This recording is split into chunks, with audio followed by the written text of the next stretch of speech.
Alors, maître, pourquoi le procès est finalement reporté jusqu'au 24? Comme il fallait s'y attendre,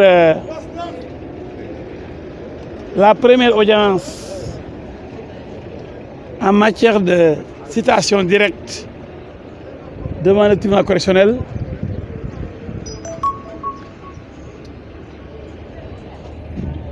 permet de fixer le montant de la consignation. Elle a été fixée à 50 000 francs, aussi bien pour l'affaire Cheikh Omar Anne,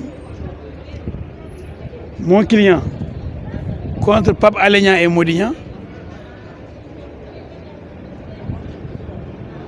et aussi pour Nafi Ngom Keïta, 50 000 francs. Donc, le montant de la consignation pour les deux cas est de 50 000 francs. Et l'affaire est renvoyée à quinzaine, au 24 mars, pour paiement de ces sommes. Ce qui va permettre, enfin, au tribunal de démarrer le procès. Parce que tant qu'on n'a pas payé la consignation, le tribunal n'est pas saisi. Le tribunal ne peut pas statuer. Donc, c'est la première phase dans cette procédure de citation directe contre Pape Alé Niang, Mody Niang et Nafi Ngom Keïta. Et quels sont les sentiments de votre client par rapport au dossier?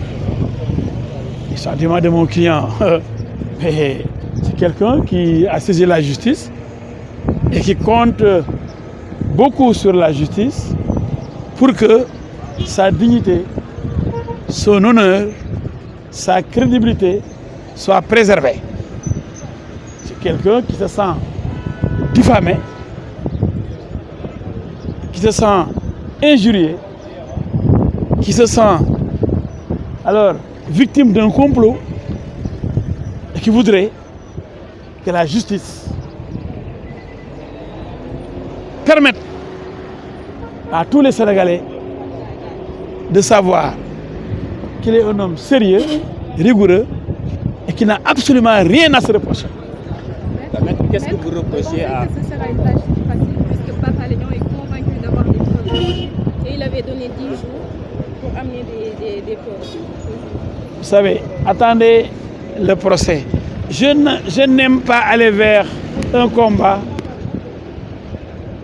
et faire ce qu'on appelle le bas-coup. Je préfère quitter le combat pour faire quelques pas de bas-coup. Donc, quelques pas de danse. Il ne faut pas danser avant la musique. Les gens peuvent dire ce qu'ils veulent. Mais c'est devant les juges, au moment d'apporter les preuves, c'est à ce moment-là que le débat va être très sérieux et intéressant. Mais il ne faut pas vous fier à des déclarations d'un prévenu, d'une personne qui dit qu'elle a des éléments de preuve, des documents. Vous êtes journaliste, vous êtes invité à cette audience. Vous aurez largement le temps d'écouter, de suivre, de collecter les informations, de savoir que, comme on le dit en wolof, c'est facile de diffamer, de critiquer quelqu'un, de le jeter en pâture, de le liquider même, c'est facile. Tant que vous avez des moyens, et de gros moyens de diffusion publique, quand vous avez la télévision, vous avez la radio, vous avez des chroniques, vous avez des journaux, et vous avez des partis politiques qui sont aussi derrière vous. Mais vous êtes vraiment à l'aise. Mais devant le tribunal, c'est autre chose. Ce ne sera pas comme une cérémonie de dédicace de livres Non, ce sera plutôt une partie d'une finale de Coupe du Monde.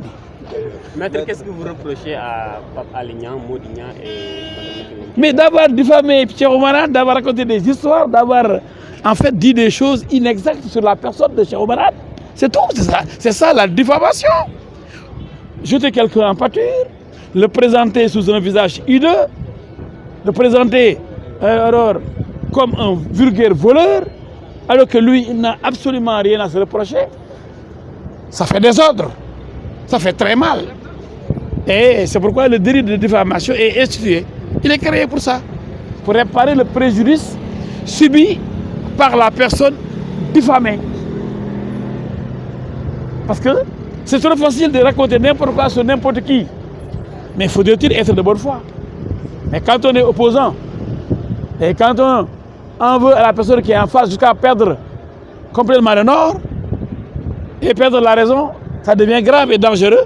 Et à ce moment-là, on perd ses moyens, on verse dans la diffamation, le dénigrement systématique, la manipulation de l'opinion, tout ça pour faire mal, pour nuire à l'honneur, pour nuire à la dignité de Cheikh Oumar Anne, qui n'entend pas se laisser faire et qui entend faire face. Et nous ferons face, Inch'Allah Rabbi. D'accord.